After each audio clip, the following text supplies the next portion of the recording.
얼마 전 인터넷 커뮤니티에 공개된 며느리와 시모의 담보 사건 아시나요? 은혜를 통수로 겪은 사람들. 복잡한 세상입니다. 지우야, 그건 안 되겠다. 네 말대로 우리가 고부지간이긴 하지만 이 세상에 8억이나 현금으로 들고 있는 사람이 몇이나 되겠니? 그리고 내가 다 늙어서 무슨 부귀영화를 누리겠다고 투자를 해. 나는 먹고 살 것만 있으면 된다. 안녕하세요, 애청자님들. 저는 아들 하나 두고 있는 50대 후반 국밥집을 운영하는 여성입니다. 지금은 대부분의 사람들이 연애 후 결혼을 하게 되잖아요. 그러나 저와 비슷한 나이대의 사람들은 연애보다 선을 봐서 일찍 결혼하는 경우가 많았어요. 마찬가지로 저도 20대 초반이라는 어린 나이에 친정엄마의 권유로 선을 봐서 시집을 가게 되었죠. 남편은 저보다 3살이 많았고 집안 수준은 비슷한 편이었습니다. 그리고 남편은 공장에서 일을 하고 있으니 살면서 배를 골는 일은 없겠다 생각을 했었죠. 그러나 그건 한참 잘못된 생각이었습니다. 저희 부부는 시댁에서 시어머니와 함께 생활을 했어요. 덕분에 배를 골진 않아도 되었지만 저는 고된 시집살이를 당해야 했죠.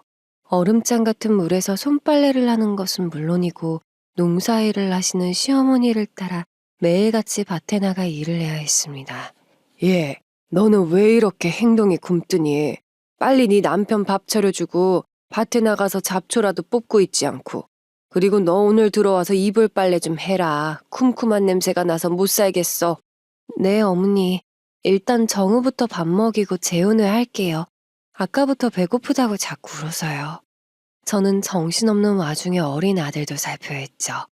그런데 가장 큰 문제는 남편이 월급을 제대로 가져다 주지 않는다는 것이었어요. 제가 월급은 언제 주는 거냐고 물으면 자꾸만 이 핑계 저 핑계를 대면서 미루기 바빴죠. 그러나 이게 끝이 아니었습니다. 남편은 대놓고 다른 여자 바람까지 피웠어요. 동네가 좁아서 집집마다 누가 사는지 사정이 어떤지 다 아는데 매일같이 다른 여자랑 다정하게 붙어 다녔죠. 저는 시집살이를 시키는 시어머니의 월급도 가져다 주지 않으면서 바람까지 피우는 남편을 보며 이혼 생각을 수도 없이 했던 것 같아요. 어떤 분들은 이런 저를 보면서 바로 이혼 안 하고 뭐 했냐, 미련하다 하실 수도 있을 거예요. 하지만 바로 이혼을 하지 않았던 이유가 있었어요. 결혼 후 3년 뒤 친정엄마가 돌아가셔서 이혼을 한다고 해도 당장 갈 곳이 없었고 태어난 지 얼마 안 된 어린아들에게는 온전한 가정을 만들어주고 싶은 마음이 있었거든요. 그러나 저도 사람인지라 시간이 지날수록 더 막무가내로 나오는 남편을 보면서 인내심의 한계가 느껴졌습니다. 그런데 어느 날 점심 출근을 한다던 남편이 집에 들어와서는 갑자기 온 집안을 뒤적거리더군요. 야, 내가 급하게 돈이 좀 필요한데 너 숨겨둔 돈 있으면 가지고 나와봐. 월급 나오면 꼬박꼬박 가져다 주는데 맨날 돈이 없는 게 말이 되냐?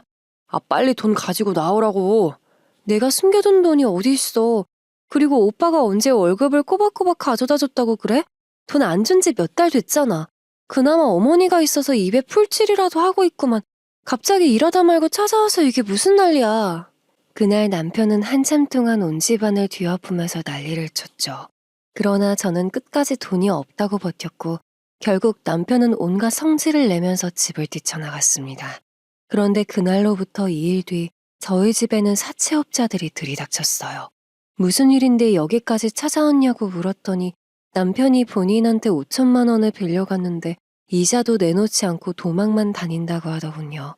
여자랑 바람을 피우는 것도 모자라 가족들 모르게 돈까지 빌리고 다녔다니 정말 세상이 무너지는 기분이 들었습니다. 결국 저는 남편과 이혼을 하기로 마음을 먹었어요. 사채업자까지 보니 남편이라는 사람에게 진절머리가 났거든요. 처음에는 서류 가져다가 도장만 찍으면 되겠지 했는데 아무리 생각해봐도 시어머니도 남편도 이혼에 찬성할 것 같지 않았죠. 그래서 남편과 이혼 소송을 하기로 했습니다. 그리고 그 집에 더 있고 싶지 않아서 새벽에 대충 짐을 챙겨 아들만 데리고 도망치듯 나와버렸어요.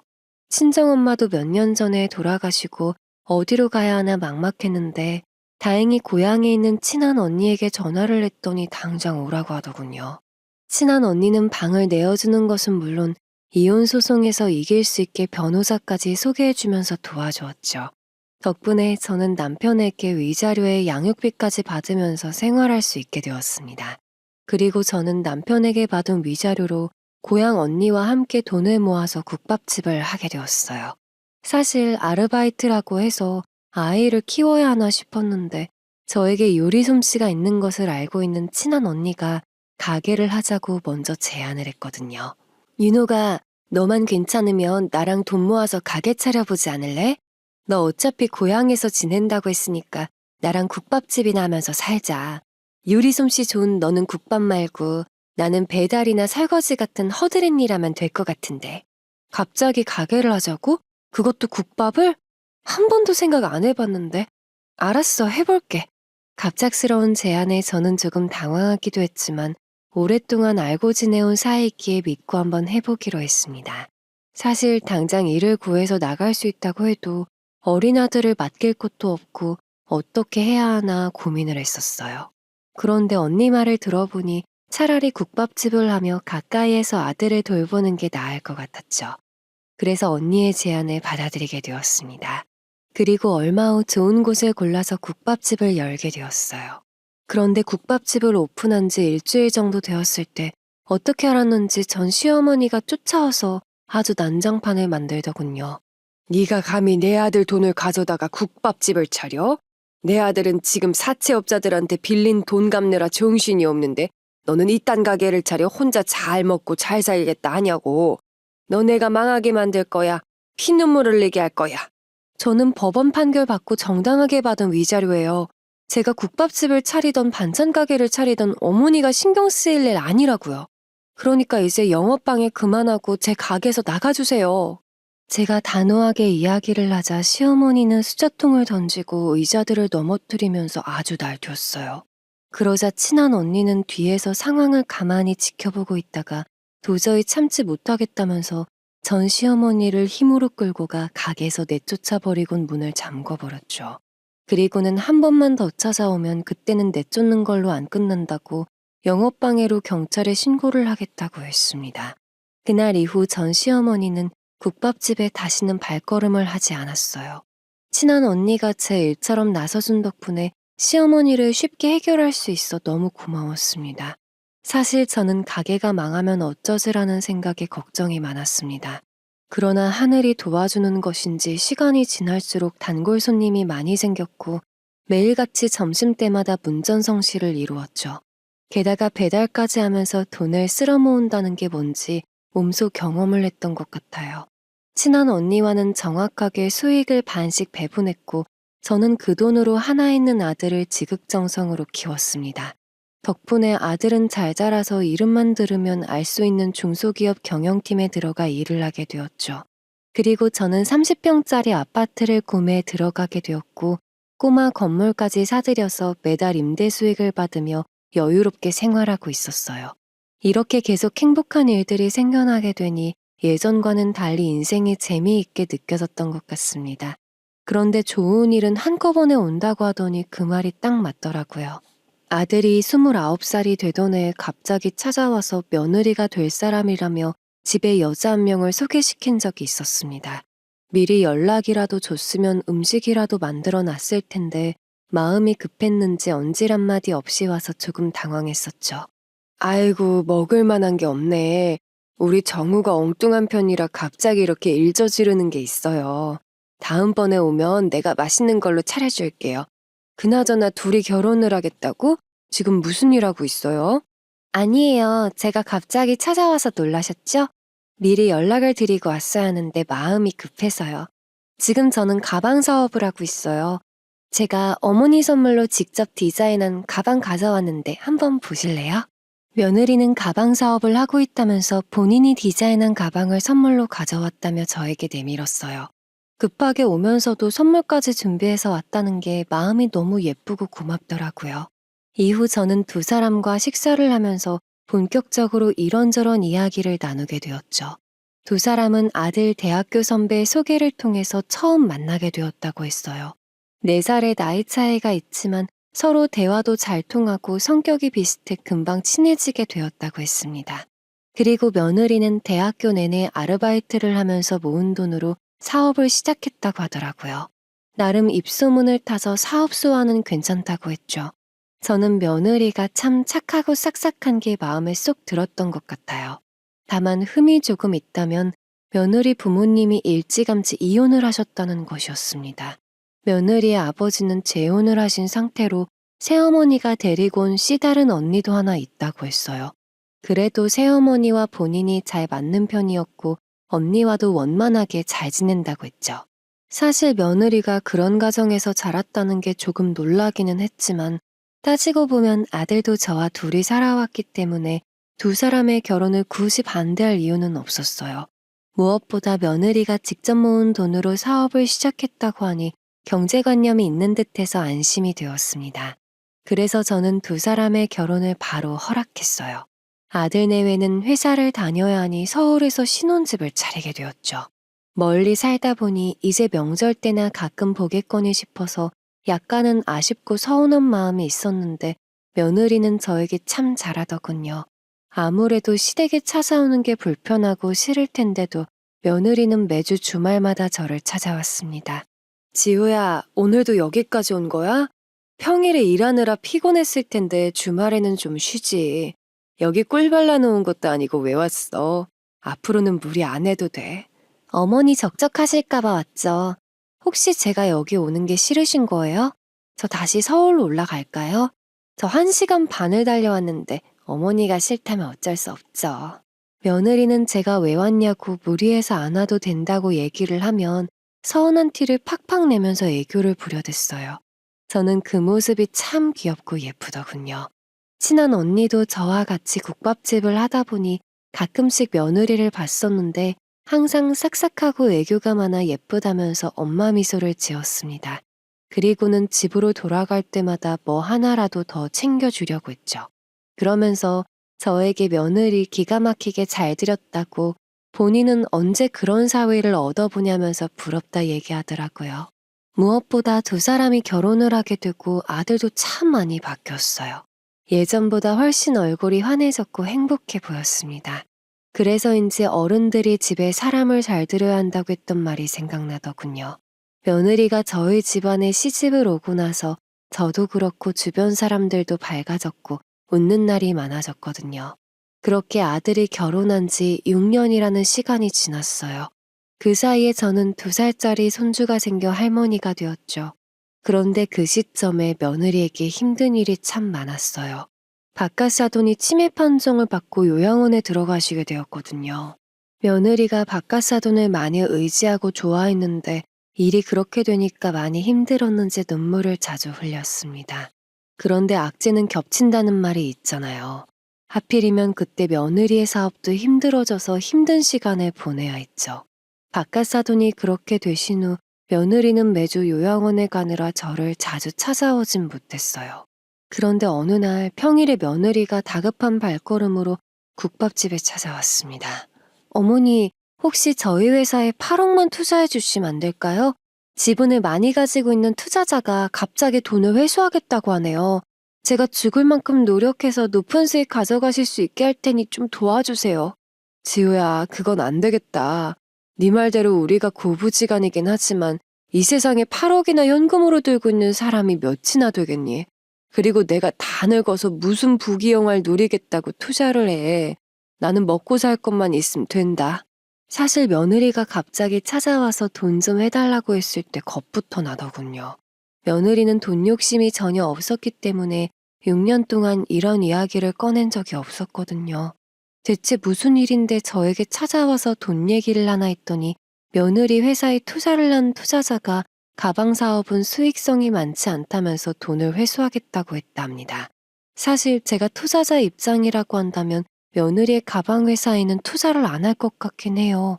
이름값 있는 명품도 아니고 직접 디자인해서 판매한다는 것 빼고는 특별할 게 없거든요. 물론 며느리가 안정적으로 수익을 내고 있긴 하지만 투자자 말대로 수익성이 높은 편은 아니었어요. 그게 며느리가 다른 투자자를 찾는 것이 아닌 저를 찾아온 이유인 듯 했습니다. 아무래도 제가 고부사이니 정에 이끌려 투자를 결정하기 쉬울 테고 경제적으로도 여유가 있었으니까요. 며느리는 본인 회사의 규모가 크지 않기 때문에 투자자에게 돈을 돌려준다면 당장 회사 운영에 차질이 생긴다고 했죠. 그래서 지푸라기라도 잡는 심정으로 왔다고 했습니다. 그러면서 하필 그 투자자는 소액 투자자가 아닌 60%의 높은 지분을 가지고 있는 사람이라서 일이 복잡해졌다고 하더군요. 그래서 급하게 돌려줄 돈이 없는 상황이라고 했죠. 며느리는 아주 간절한 눈빛을 하고는 저에게 도와달라고 부탁을 했습니다. 네 사정은 알겠다만 공과 사는 제대로 구분해야 하지 않겠니? 요즘 시국이 좋지 않아 투자를 하는 거 위험한 것 같다. 그리고 나는 투자에 관심도 없고 할 생각도 없어. 차라리 전문 투자회사를 찾아가 보거나 투자자를 찾아보는 건 어떠니? 그래, 윤옥이 말이 맞아. 네 사정은 딱하지만 아무리 가족 사이라고 해도 그런 큰 돈을 투자하는 건 쉽지 않지. 더군다나 시기도 좋지 않고 투자는 신중히 하는 거라 부탁으로 해주고 이러는 건 아닌 것 같다. 저는 며느리의 부탁을 딱 잘라서 안 된다고 이야기했어요. 그랬더니 며느리는 크게 실망한 표정을 하곤 제 뜻을 잘 알겠다는 후 밖으로 나갔죠. 시청자분들께서는 그래도 며느리인데 좀 도와주지 하는 생각도 하실 거예요. 물론 저도 며느리에게 연이어 악재가 겹쳤다는 게 참 안타깝고 마음이 아팠지만 가족일수록 확실하게 해야 한다는 생각이 들었습니다. 나중에 문제라도 생기게 되면 며느리에 대한 원망과 후회가 생기지 않겠어요? 그리고 돈 문제로 가족 사이가 쉽게 틀어지는 경우도 봤기 때문에 어쩔 수 없는 선택이었어요. 그래서 칼같이 거절을 할 수밖에 없었죠. 친한 언니도 가족일수록 돈 문제는 확실하게 해야 한다면서 잘했다고 했습니다. 그런데 다음 날이 되었을 때 아침 일찍부터 안사돈과 사돈처녀가 제가 운영하는 국밥집으로 찾아왔어요. 지금까지 사돈이 국밥집에 찾아온 일은 한 번도 없었기에 저로서는 조금 당황스러웠죠. 두 사람은 자리에 앉기가 무섭게 저에게 투자금 얘기를 꺼내기 시작했습니다. 전날에 며느리가 찾아와서 저에게 돈 부탁했다는 것을 들었다고 시어머니로서 좀 도와주시면 안 되겠냐고 했어요. 돈이 있었으면 고민 없이 딸에게 투자를 했을 텐데 바깥 사돈이 요양원에 들어가신 후 경제적인 여유가 없다면서요. 그렇게 부탁할 곳이 없어 염치불구하고 왔다고 했죠. 다른 사람도 아니고 세상에서 제일 어려운 사이라는 사돈이 찾아와 부탁을 하는데 저는 이 일을 어떻게 해야 할지 머릿속이 복잡해졌습니다. 그러나 옆에서 같이 이야기를 듣고 있던 친한 언니는 뭘 그렇게 고민을 하냐고 하더니 사돈에게 한마디 하더군요. 제가 대화에 불쑥 끼어드는 것이 실례인 줄은 알지만 윤옥이랑 가까운 사이니 한마디 하겠습니다. 사돈한테 투자를 부탁하시는 건 아닌 것 같아요. 무슨 일이 생길지 모르는데 돈 거래는 가족 간에도 안 하는 게 맞잖아요. 네, 사돈. 저도 며느리 사정만 생각하면 100번이고 투자해주고 싶죠. 부모 자식 간에도 돈 거래는 안 하는 게 좋다고 하잖아요. 괜히 투자해줬다가 나중에 문제라도 생기면 사이만 어색해지고 불편하지 않겠어요? 저는 다시 한번 투자를 거절했죠. 그러나 안사돈은 저에게 한 번만 도와달라면서 간절하게 빌었습니다. 본인 피가 섞인 딸은 아니지만 친딸처럼 생각하고 가슴으로 키운 아이라면서 바깥 사돈 일 겪고 회사 일까지 터져서 괴로워하는 모습을 보는 게 힘들다고 했죠. 그러면서 경제적 능력 있는 제가 도와준다면 평생 은인으로 생각하겠다 했어요. 그렇게 두 사람은 저에게 투자 부탁을 하고 갔습니다.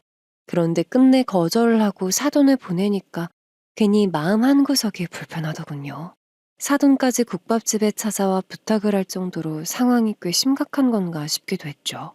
그래서 아들에게 전화를 해서 물어보게 되었어요. 아들, 엄마가 물어볼 게 있어서 전화했어. 혹시 지호 회사에 투자자가 빠진다고 하던데 얼마나 심각한 상황인 거야? 오늘 아침에 사돈까지 오셔서 부탁을 하는데 많이 심각한 건가 걱정이 되어서. 그게 이번에 투자금 문제가 해결되지 않으면 회사 부도가 날 수도 있대. 그래서 나도 골치가 아픈 상황이야. 돈이 있으면 도와줄 텐데 나는 월급쟁이니까 그만한 돈이 없잖아. 그래서 이 일을 어떻게 해야 할지 모르겠어. 아들은 며느리가 회사 문제 때문에 요즘 밥도 안 먹고 많이 힘들어한다면서 좀 도와주면 안 되겠냐는 식으로 이야기를 했어요. 사실 아들까지 간절하게 부탁을 하니까 투자는 안 된다 생각하면서도 마음이 흔들렸죠. 돈 거래는 부모 자식 간에도 하는 게 아니라지만 엄마의 마음은 다르잖아요. 그래서 저는 고민 끝에 나중에 아들에게 물려줘야겠다 생각하고 있던 꼬마 건물을 팔아서 며느리를 도와주기로 했습니다. 물론 친한 언니는 끝까지 요즘 시기에 무슨 투자냐고 아무리 애들이 안쓰러워도 그렇지 건물까지 팔아 도와주는 게 말이 되냐면서 말렸죠. 그러나 저는 아들 부부를 모른 척할 수가 없었어요. 다만 공짜로 투자해줄 순 없으니 안전장치는 미리 마련해 놓기로 했습니다. 저는 며느리와 투자 계약서도 쓰고 만일의 사태에 대비해서 새어머니와 씨다른 언니가 살고 있는 아파트를 담보 잡기로 했어요. 며느리도 상황이 급하니까 처음에는 무슨 조건이든 다 받아들이겠다고 했죠. 그러나 사도는 제가 아파트 담보를 잡겠다고 이야기를 하자 눈이 돌아가서는 어떻게든 빠져나가려고 발버둥을 쳤습니다. 아니, 왜 회사를 살리는데 저희가 살고 있는 집까지 담보를 잡아야 합니까? 가족끼리 이건 아니죠. 시어머니가 되어서 우리 딸 좋은 마음으로 도와줄 수 있는 거 아니에요? 딸처럼 생각하겠다면서요. 그럼 투자고 뭐고 하지 말까요? 100만 원도 아니고 8억이에요, 8억. 작은 돈도 아닌데 투자라면서 저도 안전장치는 마련해 놓아야죠. 세상에 마음대로 되는 것도 아니고 일이 어떻게 될지 누가 합니까? 그러나 사도는 집담보는 죽었다 깨나도 안 된다고 했어요. 그렇지만 저도 이 문제는 그냥 넘어갈 수 없었죠. 며느리를 아무리 자식처럼 생각한다고 해도 친자식이 아닌데 그 돈을 어디에 어떻게 쓸지 누가 아냐고 하면서 무조건 담보를 받아야겠다고 우겼어요. 그러면서 만약 이 조건을 받아들이지 못하겠다면 투자도 없던 일로 하겠다고 강하게 나갔습니다. 그랬더니 옆에서 제 이야기를 듣고 있던 며느리는 안사돈 쪽을 보면서 제발 사인해달라고 안 그러면 회사가 망한다며 안절부절 못했어요. 결국 사돈은 울며 겨자 먹기로 담보에 동의를 해줬죠. 그렇게 저는 계약서에 담보까지 받은 후 건물 팔고 받은 돈을 며느리에게 보내주었어요. 그러면서 이 돈은 그냥 주는 게 아니라 회사에 투자를 하는 거라고 나에게도 지분이 있는 거니까 나중에 더 많이 벌어서 몇 배로 돌려달라고 했습니다. 그러자 며느리는 눈물까지 흘리면서 너무 고맙다고 이 은혜 절대 잊지 않겠다고 하더군요. 저도 이왕 도와주기로 마음을 먹었고 계약서에 담보까지 받았으니 더 이상 이 문제에 대해 신경을 쓰지 않기로 했죠. 그런데 며느리에게 투자를 한 지 몇 개월 만에 사도는 어떻게든 담보를 회수를 하려고 안간힘을 썼습니다. 괜히 안 하던 선물을 보낸다거나 뜬금없이 국밥집에 찾아와 은근슬쩍 담보 회수 얘기를 꺼냈어요. 그러나 그럴 때마다 제가 뭐라고 하기도 전에 친한 언니가 먼저 나서더라고요. 물에 빠진 사람 구해놨더니 지금 보따리까지 내놓으라고 하는 거냐고 하면서요. 저도 친한 언니의 말에 보태서 담보 회수하고 싶으면 투자금을 다시 내놓으면 된다고 이야기를 했습니다. 그랬더니 사도는 안 되겠다 생각했는지 며느리를 시켜 저를 회유하기 시작했죠. 어머니, 혹시 담보건만 어떻게 회수 안 될까요? 지금 새어머니가 집담보 잡히고 나서 많이 불안해하세요. 어차피 투자 계약서가 있으니까 큰 문제는 없을 것 같은데 회사도 안정적이니까 담보건만 부탁드려요. 그건 안 될 것 같다. 아무리 화장실 들어갈 때 다르고 나올 때 다르다지만 돈이 필요할 때는 은혜 어쩌고 하더니 회사가 숨통이 트이니까 담보를 회수해달라고? 약속은 약속이야. 담보 회수 절대 못 해주니 그렇게 알고 돌아가. 며느리는 끝까지 담보건만 회수를 해달라고 부탁했어요. 안 사더니 집 담보 잡히고 나서 많이 힘들어한다고 혹시라도 회사가 망하거나 문제가 생기면 사돈한테 집을 빼앗기고 거리에 나앉게 되는 거 아니냐고 했다더군요. 며느리는 감정에 호소하면서 어떻게든 담보건을 회수하려고 했지만 저는 회사가 망하거나 문제가 생기지 않게 네가 잘하면 된다면서 확실하게 거절을 했습니다. 결국 며느리는 큰 소득 없이 돌아가야 했어요. 그래도 며느리는 담보건 회수는 못했어도 회사의 문제가 해결이 되었는지 얼굴이 많이 좋아진 듯 보였죠. 회사에 투자금 문제가 생겼을 때는 정말 세상의 짐은 다 짊어진 듯이 얼굴에 그늘이 져서 걱정이 되었었거든요. 그나마 다행이라고 생각을 했습니다. 그러나 악재는 끝이 아니었어요. 며느리 문제가 해결이 되고 약 6개월이 지났을 때 저는 아들에게 안부 전화를 했다가 안 좋은 소식을 듣게 되었거든요. 아들 잘 지내고 있어? 우리 재웅이도 잘 크고 있지? 그런데 우리 아들 왜 이렇게 목소리에 힘이 없어? 혹시 집에 무슨 일 있는 거야? 대체 무슨 일인데 그래? 엄마한테 다 얘기해봐. 그게 내가 얼마 전에 회사에서 권고사직을 당했어. 현시국 때문에 회사 운영이 어려워져서 직원들의 수를 줄이고 있다고 하면서 나가라고 하더라고. 최대한 버텨보려고 했는데 결국에는 못 버티고 나와버렸네. 저는 예상치 못한 아들의 소식에 놀라서 할 말을 잃어버렸어요.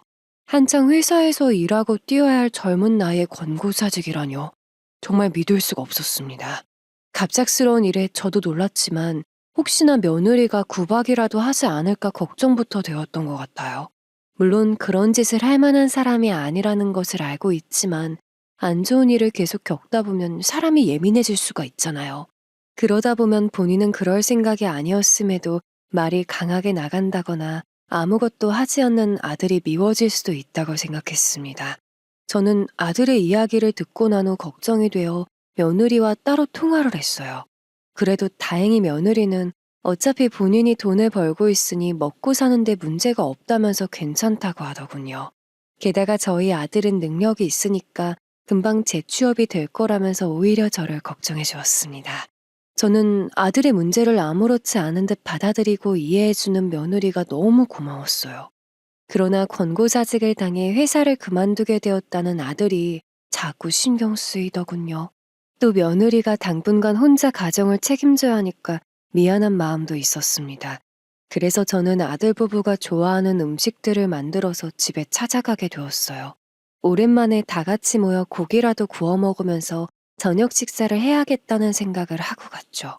엄마가 연락도 없이 여기까지 웬일이에요? 짐이 많으시면 저한테 연락을 하시죠. 제가 내려가서 같이 들고 와도 됐는데 이렇게 무거운 것들 무리해서 들고 오시다가 다치기라도 하면 어쩌려고 그래요. 아니다. 국밥집 하는 사람이 맨날 무거운 뚝배기 들고 다니는데 이 정도 무게는 거뜬하지. 그나저나 집이 왜 이렇게 썰렁하냐? 지금 너랑 재웅이밖에 없는 거야? 그런데 막상 집에 도착해보니 아들과 손주만 있더라고요. 게다가 아들은 회사를 그만두고 재취업 준비를 하게 되면서 완전히 전업주부로 지내는 듯 보였어요. 청소랑 빨래를 하고 식사를 차리고 치우는 것까지 모두 아들의 몫인 듯 보였죠. 솔직히 엄마로서 아들이 앞치마 입고 집안일을 하고 있다는 게 마음이 아팠습니다. 그러나 아들이 백수 신세나 다름없으니 이거라도 해야지 하면서 마음이 안 좋아도 그러려니 하고 넘어갔어요. 아들에게 들어보니 며느리는 요즘 일이 많아서 집에 일찍 오는 날이 없다고 하더군요. 그래서 집에 찾아갔던 그날도 많이 늦을 거라고 했습니다. 아무래도 며느리를 빼놓고 셋이서만 고기를 구워 먹는 건 아닌 것 같아서 결국 저는 집에서 가져온 반찬들을 꺼내 간단하게 식사를 차려주었죠. 그런데 한참 저녁 식사를 하고 있을 때 아들에게 전화 한 통이 왔어요. 오빠, 오늘 회사에 급한 일이 생기는 바람에 아무래도 밤을 새서 일을 해야 할 것 같아. 그래서 내일 재웅이 유치원까지 오빠가 알아서 데려다 줘야 할 것 같은데? 오늘도 안 들어온다고? 재웅이는 내가 알아서 할 테니까 일해. 전화기 통해서 흘러나오는 소리를 들어보니 며느리는 집에 못 들어오니까 손주 유치원에는 알아서 데려다 주면 된다는 식으로 통보를 하는 듯 보였습니다. 아들은 워낙 자주 있는 일인 듯 그러려니 하는 듯한 느낌이었죠. 손주도 엄마가 옆에 없는 게 익숙한 듯 찾지도 않더라고요. 아들, 너 취업은 어떻게 되고 있는 거야? 이력서 내고 면접은 보고 있는 거야? 빨리 취업을 해야지. 현 시국이 좋지 않아서 아직까지는 직원을 구하는 곳이 많진 않네. 그래도 계속 취업 공고 사이트 뒤적이고 있고 이력서 내고 있으니까 금방 연락이 올 테니 걱정하지 마요. 저는 젊은 나이에 전업주부 역할만 하고 있는 아들을 보면서 한숨부터 나왔습니다. 아들도 제가 걱정하는 게 무엇인지 잘 알고 있으니 이리저리 눈치만 보는 게 느껴졌어요. 그래서인지 며칠 전에 아는 선배에게도 취업 자리를 부탁해 놓았다면서 이력서 확인해보고 금방 연락을 주기로 했다고 저를 달래기 시작했죠. 여러 가지로 정말 답답한 상황이었지만 그래도 능력 있는 아이니 이 위기를 넘어 좋은 결과가 있을 거라 생각하기로 했습니다. 그런데 손주 밥을 다 먹이고 아들까지 식사를 마치고 보니 며느리는 저녁을 먹었나 싶더라고요. 그래서 어차피 아들 집과 며느리가 사용하는 사무실이 가까우니 이참에 간단하게 도시락을 만들어서 가져다 주고 가면 되겠다 싶었죠. 그래서 아들 집에서 도시락통을 찾아 간단하게 샌드위치를 만들기 시작했습니다. 처음에 아들은 제가 부엌에서 뭘 하고 있는지 신경도 안 쓰더군요. 그러다가 도시락이 완성될 때쯤에 슬쩍 다가와서는 갑자기 도시락을 왜 싸는 거냐고 물었죠. 그래서 저는 며느리가 늦은 시간까지 일을 하고 있다고 하니 여기까지 와서 가만히 있을 수 있겠냐고 아무래도 밥을 안 먹었을 것 같아서 가져다 줄 생각이라고 대답을 했습니다. 그랬더니 아들은 아주 정색을 하고 가지 말라고 자꾸 말리더군요. 어차피 회사 밑에 먹을 것도 많고 밥 안 챙겨 먹을 사람도 아니야. 일찌감치 사 먹고도 남았을 텐데 뭘 굳이 도시락을 가져다 준다고 해. 어차피 이 밤에 도시락 들고 찾아가도 반기지도 않아. 아니 결혼한 지 얼마 안 됐을 때는 지우 고생한다고 손수 도시락 만들어 가져다 나르던 사람이 오늘은 도시락 만들어 가져다 준다니까 아주 난리를 치네. 너 왜 그래? 아들이 짜증이 가득 찬 목소리로 얘기를 해서 처음에는 얘가 왜 이러나 싶었습니다. 신혼 때는 제가 안 챙겨도 직접 도시락을 만들어서 며느리 사무실까지 가져다 나르던 애였거든요. 그런데 이번에는 난리를 치면서 절대 안 된다고 말리는 게 이상했어요. 아들이 며느리와 전화를 할 때에도 날이 선 듯한 말투를 사용하는 게 계속 신경이 쓰였는데 도시락까지 절대 가져다 주지 말라고 이 난리를 치니까 분명히 부부 사이에 무슨 문제가 있구나 싶었죠. 그래서 저는 아들에게 왜 그러는지 이유를 털어놓으라고 했습니다. 그랬더니 아들은 한숨을 깊게 쉬면서 할 말이 있다면 앉아보라고 하더군요. 그렇게 아들은 저를 식탁 의자에 앉혀놓고는 잠시만 기다리라고 하더니 책방 쪽으로 들어갔어요. 그리고는 사진 한 뭉텅이를 가지고 와 저에게 넘겨주고는 한 번 보라고 했습니다. 처음엔 대체 뭔데 사진을 한가득 주고 보라고 하는 건가 싶었어요. 그런데 저는 그 사진을 보고 나서 정말 기절하는 줄 알았죠. 아들, 이게 대체 뭐야? 아니 왜 사진마다 며느리가 남자랑 있는 건데 엄마가 묻잖아. 이게 대체 뭐냐니까? 보면 몰라.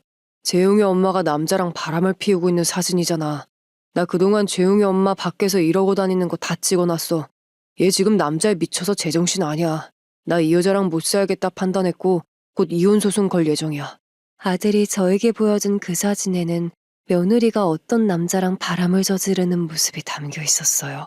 정말 황당해서 말이 밖으로 안 나왔습니다. 저는 한동안 아들이 모아놓았다는 사진들을 살펴보며 헛웃음을 지을 수밖에 없었어요. 아들은 조만간 이혼할 예정이니까 그냥 모른 척을 하고 있어달라고 했죠. 이제 곧 이혼 소송을 하면서 싸워야 할 텐데 본인이 이런 증거물을 가지고 있다는 것을 며느리가 알아서 뭐가 좋겠냐고 했습니다. 그러나 제 귀에는 아들의 이야기가 들리지 않았어요. 모든 진실을 알게 된 후 저는 도저히 참을 수가 없었고 곧장 며느리 회사로 달려가게 되었죠. 그러자 아들도 약간 당황해하다가 급하게 손주를 데리고 나와 차를 끌고 제 뒤를 따라왔습니다. 저는 며느리 회사에 도착하자마자 사무실 문을 뻥 차고 들어가 멱살을 잡고 흔들면서 아주 난리를 쳤어요. 어머니 대체 왜 이러세요? 제가 뭘 잘못했다고 멱살을 잡고 난리를 치는 건데요. 당신 보고 있지만 말고 빨리 어머니 말려. 지금 재웅이까지 데리고 쳐들어와서 이게 무슨 난리야? 네가 감히 우리 아들을 두고 그딴 못된 짓을 해? 화가 치밀어 올라서 도저히 안 되겠다. 오늘 너 죽고 나 죽어보는 거야. 당장 네 엄마 집으로 가자. 저는 화를 주체할 수가 없었고 며느리의 멱살을 잡은 채로 아들과 함께 사돈 집으로 가게 되었죠. 며느리는 이동하는 내내 본인이 무슨 잘못을 했다고 이딴 취급을 받아야 하냐며 도망을 치려고 발악을 했습니다. 차가 빨간불에 정차했을 때 뛰어내리려고 시도해보기도 하고 저에게 막말까지 내뱉었죠. 그러나 며느리는 이미 열이 받을 대로 받은 저의 소나기에서 쉽게 벗어날 순 없었어요. 그렇게 저는 사돈집에 며느리를 끌고 가 내던지면서 그 사진을 보여줬습니다. 내가 큰맘 먹고 건물까지 팔아서 당신 딸 회사까지 살려줬는데 지금 제가 이딴 짓이나 하고 돌아다닌답니다. 은혜를 원수로 갚아도 유분수지 이게 말이나 되냐고요. 나 이거 절대 못 넘어가요. 알겠어요? 아니 사업하는 사람이 밖에서 비즈니스를 하다 보면 이런 일도 종종 있을 수 있죠. 얘가 그 남자 데리고 와서 결혼을 하겠다는 것도 아니고 그냥 잠깐 재미로 만났나 본데 이 정도는 그냥 넘어가 줄 수 있는 거 아닌가?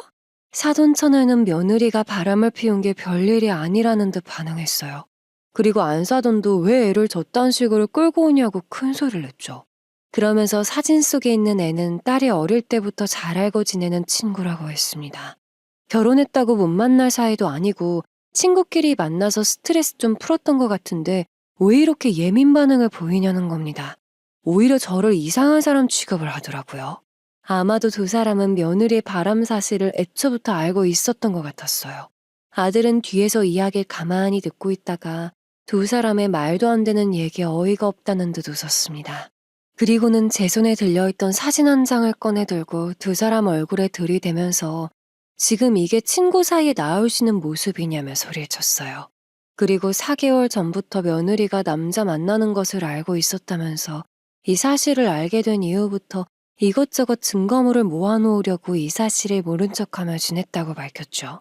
그러면서 아들은 친구 사이에 도저히 갈 수 없는 곳들까지 오가는 모습을 보면서 본인 기분이 어땠을지 한 번이라도 생각해 봤냐고 난리쳤습니다. 그러자 두 사람은 오히려 제 아들만 이상한 사람으로 만들었어요. 남자라면 한 번쯤 바람을 피워봤을 텐데 왜 본인 딸만 문제아 취급을 하냐면서요.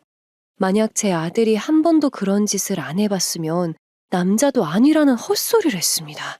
저는 그 말을 듣고 욱해서 그 사람들에게 다가가 난리를 치려고 했어요. 그러나 아들은 그런 저를 손으로 막더니 이혼 통보를 하더군요. 어차피 조만간 이혼 소송을 하려고 했다면서 재산 분할은 물론이고 양육비까지 받아낼 생각이니 각오하고 있으라면서요.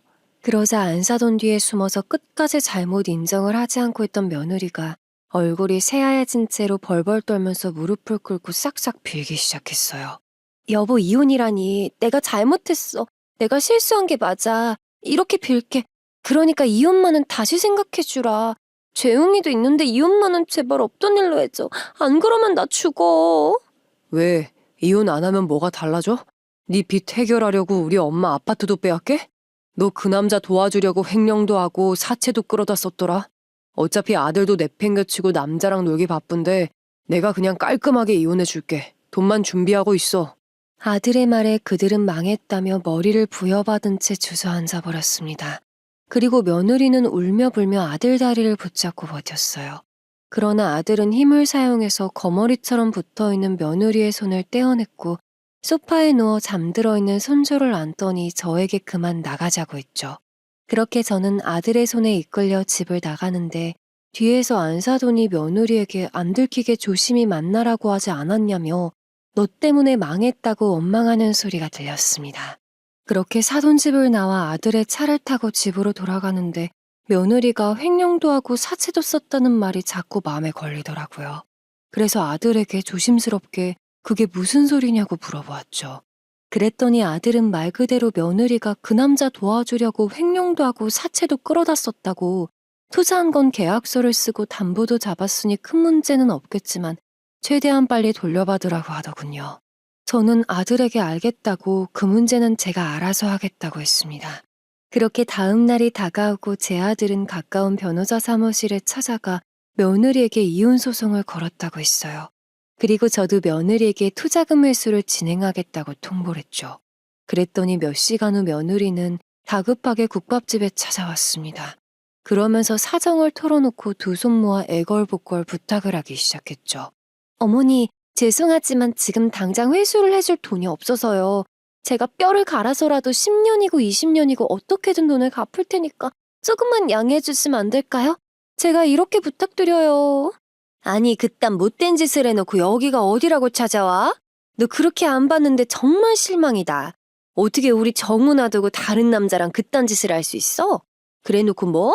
양해를 해달라고? 친한 언니도 저에게 모든 이야기를 듣고 나누었죠. 그래서인지 며느리의 말에 화가 치밀어 올랐는지 다다다 쏘아붙이기 시작하더군요. 그러자 며느리는 제 앞에 무릎을 꿇고 사채도 3억이나 되어 당장 그거 갚는데도 정신이 없다고 하면서 살려달라고 싹싹 빌기 시작했습니다. 하지만 저는 더 듣고 싶지 않아서 며느리한테 당장 가게에서 나가라고 소리를 쳤죠. 그러나 며느리는 저를 붙잡더니 한 번만 본인 사정을 좀 들어달라며 눈물 흘렸어요. 아무래도 며느리가 순순히 가게 밖으로 나갈 것 같지가 않았고 대체 무슨 말을 하려는 건진 몰라도 드러나 보자 싶어 일단 할 말 있으면 하라고 했습니다. 그게 만났던 그 사람은 제가 고등학생 때부터 좋아하던 사람인데 가난한 집안 자식이다 보니 새어머니가 돈 있는 집에 시집을 가라면서 크게 반대를 했어요. 저는 새어머니 말을 무시할 수가 없었고요. 그래서 그랬어요. 그게 정당한 이유가 된다고 생각해? 네가 고등학생 때부터 좋아하던 사람을 안 사돈이 반대를 해서 그걸 무시할 수가 없었고 그래서 우리 아들을 만나 결혼을 했다는 거야? 저는 우리 아들도 며느리에게 제대로 속았다는 생각에 화가 치밀어 올랐고 당장 나가라고 하면서 며느리를 내보내려 했어요. 그러나 며느리는 제발 끝까지 들어달라고 제발 부탁한다고 하면서 이야기를 이어나갔죠. 그런데 저는 며느리의 이야기를 끝까지 듣고 나서 황당함에 한동안 말을 이어나갈 수 없었습니다. 옆에서 같이 이야기를 듣던 친한 언니도 마찬가지였어요. 이 모든 일은 안사돈 한 명 때문에 일어나게 된 것이었거든요. 바람을 저지른 사람은 며느리가 고등학교 때부터 좋아하고 쫓아다니던 사람이었는데 돈이 없는 집안에서 자라 부모까지 먹여 살려야 했던 사람이었다고 했죠. 그래서 처음에 그 남자는 본인 사정이 좋지 않으니 며느리를 피해 다녔다고 했습니다. 그러나 생각처럼 마음대로 안 됐고 결국 둘이 만나 결혼까지 약속을 했는데 안사돈이 크게 반대를 했다고 해요. 그 남자가 천지가 개벽을 해서 성공을 해 부자가 되면 모를까 그냥 돈 있는 집안에 시집을 가라고 우겼다 했죠. 그리고 며느리는 그 말도 안 되는 말을 따를 수밖에 없었다고 했습니다. 왜냐하면 며느리는 안사돈의 친딸이 아니었기 때문이었다고 해요. 어릴 때부터 안사돈과 사돈처녀는 바깥사돈이 보지 않는 곳에서 가스라이팅을 하고 구박을 했다고 했죠. 그리고 며느리는 두 것들의 말에 꼼짝을 못했기 때문에 돈이 많은 집의 아들이라는 말을 듣고 소개를 받게 되어 만났다 했습니다. 이후 며느리는 제 아들을 좋아하는 척 사랑하는 척 연기하면서 저희 집에 시집을 왔던 것이었고 아들 몰래 그 남자를 몇 년간 계속 만나왔다고 해요.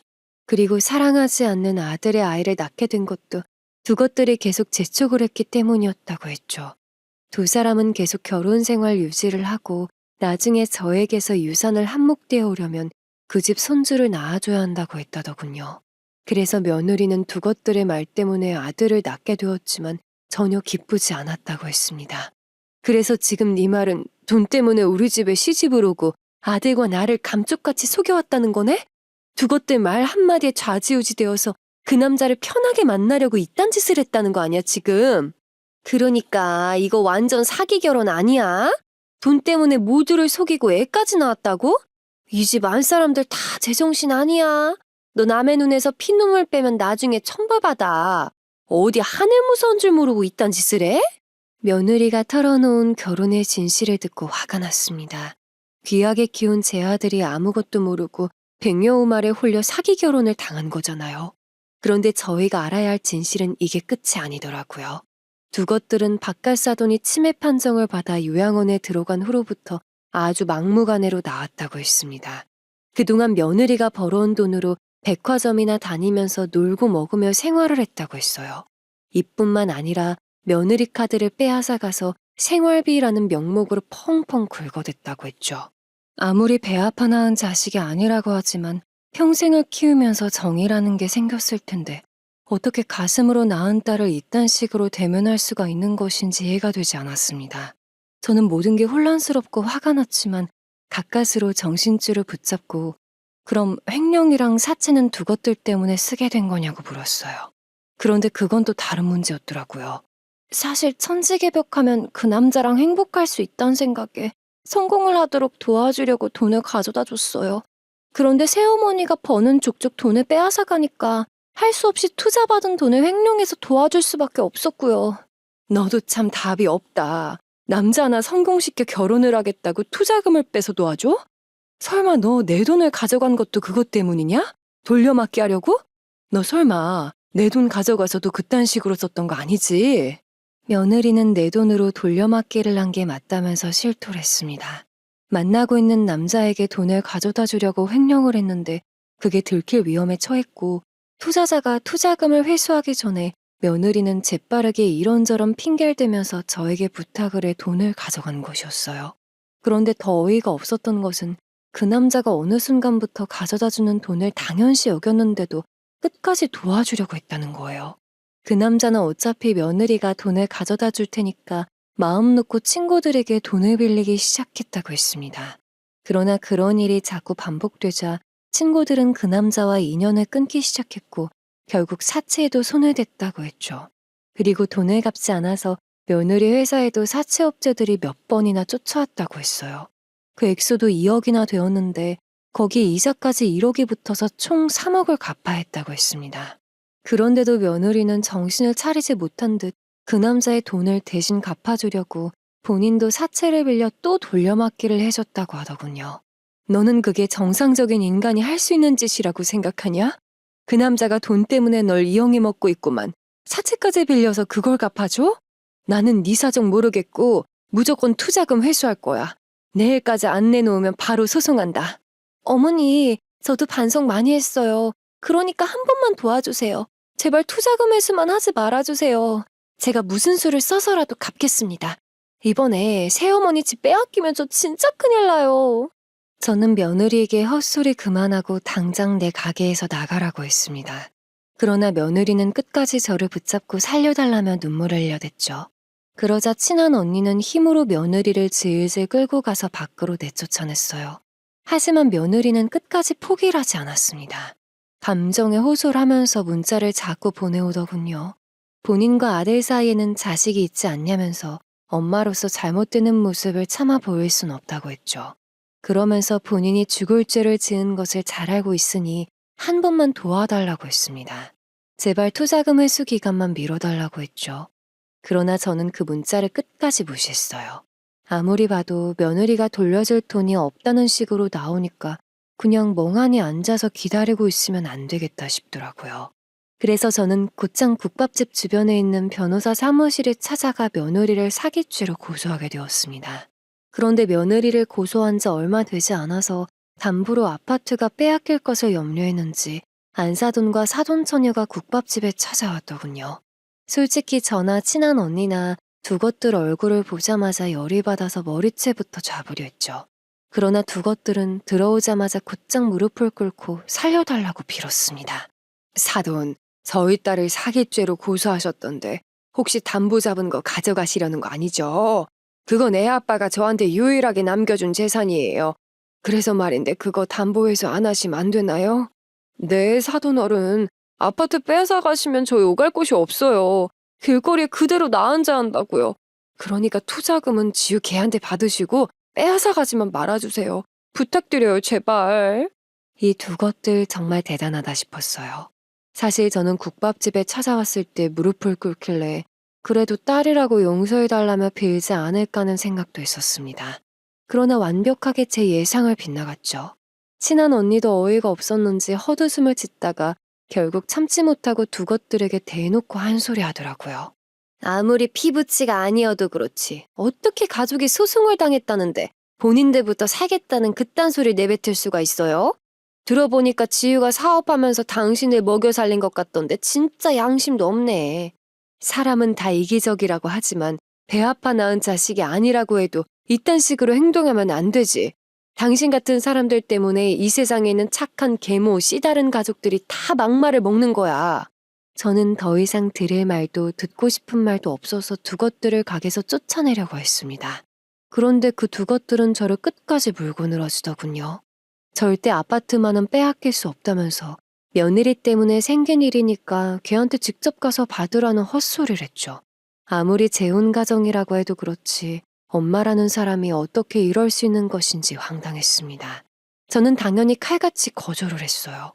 며느리와 작성한 계약서가 있으니 투자금 회수가 안 되면 조만간 담보로 잡은 아파트를 가지고 올 거라고 통보했죠. 그러자 사돈처녀는 그건 안 된다고 두 손 모아 싹싹 빌었습니다. 일가 친척도 없고 그 집이 없으면 정말 갈 곳이 없다면서 살려달라고 하더군요. 그러나 저는 당장 내 가게에서 나가라고 큰 소리를 쳤고 제 말에 친한 언니도 보탰습니다. 하지만 두 것들은 아무리 끌어내려고 해도 버티고 일어나지 않았고 저는 경찰을 부르게 되었어요. 결국 경찰이 오자 두 사람은 국밥집에서 쫓겨나듯이 나갈 수밖에 없었죠. 두 것들이 그런 식으로 나오는 모습을 보면서 지난번에 며느리가 투자를 해달라고 했을 때 아무 조건 없이 그냥 돈을 건넸으면 큰일이 났겠다 싶어 아찔하더라고요. 그래도 다행히 저는 친한 언니의 도움으로 끝까지 담보를 잡고 계약서를 썼기 때문에 돈을 돌려받지 못할 위험은 없었습니다. 그런데 소송이 한창 진행 중인 상황에서 며느리는 마지막까지 지푸라기라도 잡고 싶었는지 전화를 한 통 해오더군요. 처음에는 보나마나 할 말은 뻔하지 싶어서 전화를 안 받았죠. 하지만 며느리는 제가 아예 휴대폰을 꺼놓으니 가게로 전화를 걸어왔습니다. 어머니, 저 마지막으로 부탁드리려고 연락드렸어요. 한 번만 도와주시면 안 될까요? 안 갚겠다는 게 아니라 조금씩 매달 보내드릴게요. 대신 시간 여유만 좀 주세요. 어머니, 그 정도는 해주실 수 있잖아요. 아니, 나는 이해 못해. 아들과 나를 감쪽같이 속이고 사기 결혼까지 했는데 그걸 어떻게 이해하니? 만약 네가 돈을 못 갚으면 안사돈이 살고 있는 아파트 그거라도 가져올 거야. 그러니까 그 집 빨리 비워두라고 해. 제가 담보회수를 하겠다고 하자 며느리는 울먹거리기 시작했어요. 그 두 것들은 소장이 날아오자마자 불똥이 튈까봐 본인 전화를 일체 받지 않고 있다고 하더군요. 게다가 두 것들이 집으로 찾아가도 비밀번호를 바꿨는지 열리지도 않고 문도 안 열어주고 있다고 했습니다. 그러면서 본인에게 지금 믿을 구석은 저 하나밖에 없다면서 제발 한 번만 도와달라고 빌고 또 빌었어요. 그러나 저는 더 들을 필요가 없을 것 같았고 그대로 전화를 끊어버렸습니다. 그런데 나중에 들어보니 며느리는 아들에게도 같은 전화를 했다고 하더군요. 그러나 아들은 그냥 투자금 얘기가 나오자마자 바로 전화를 끊어버렸다고 해요. 정말 지푸라기라도 잡는 심정으로 연락했던 것인지 그날 이후 저나 아들이나 며느리에게서 연락을 받거나 하진 않았습니다. 그리고 몇 달 후 며느리는 이혼을 당하게 되었고 아들은 재산 분할로 집을 받아온 것은 물론 양육비를 꼬박꼬박 받을 수 있게 되었어요. 그리고 저는 예정대로 소송을 통해 담보로 잡은 아파트를 가져오게 되었죠. 당연히 두 것들은 아파트를 회수하는 과정에서 본인 집은 건들지 말라며 발악을 했습니다. 하지만 저는 판결을 받고 정당하게 가져오는 것이니 그들의 행동을 무시하고 법대로 처리를 했죠. 이번 일 때문에 아들이나 저나 마음고생이 이만저만 아니었는데 저는 아파트로 대신하긴 했지만 투자금을 회수할 수 있게 되었고 아들도 소송 기간 중에 재취직이 되어서 전보다 더 큰 회사에 들어갈 수 있게 되었어요. 덕분에 답답했던 마음 한구석이 뻥 뚫리는 듯한 느낌을 받았답니다. 그리고 아들이 대학 선배에게 소식을 들은 게 있다면서 이야기를 해주었는데 전 며느리는 저와 아들에게 소송을 당하면서 많이 억울했는지 변호사 상담을 받고 두 것들을 고소했다고 하더군요. 물론 결과는 안 나온 듯 보이지만 두 것들은 전 며느리에게 뉴스에 나올 만큼 나쁜 짓을 많이 해왔고 신고만 안 했을 뿐 그동안 나름대로 증거물을 모아놓았던 모양이었죠. 워낙 가지고 있는 증거물이 많아서 그런지 아마도 두 것들은 판결 후 죗값을 받게 될 것이라고 했습니다. 그리고 지금 전 며느리는 소송 이후 회사도 다른 사람에게 넘겨주고 사채업자들의 돈을 갚기 위해서 낮에는 식당 일과 저녁에는 배달 일을 하면서 힘들게 살고 있다고 하더라고요. 아들 말을 들어보면 그 남자와도 아예 정리를 한 듯 보인다고 했습니다. 뭐 이게 당연한 결과겠죠. 자업자득이라고 했으니 죄를 지었으면 죄값을 달게 받는 게 당연한 일이잖아요. 이번 일을 겪고 나서 저는 깨달은 게 참 많은 것 같습니다. 올바르게 살지 않고 돈에 눈이 멀어 못된 짓만 골라서 한다면 한 집안이 초전박살나는 것은 순식간인 것 같아요.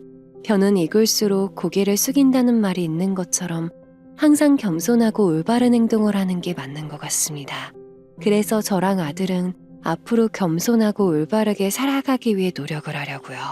애청자님들께서도 벼는 익을수록 고개를 숙인다는 말을 잊지 마시고 항상 겸손하고 올바르게 살아가시면 분명히 인생에 있어 좋은 일이 생기지 않을까 싶습니다. 여러분의 가정에 웃음소리가 가득하시기를 바라며 이 글 이만 마치도록 하겠습니다.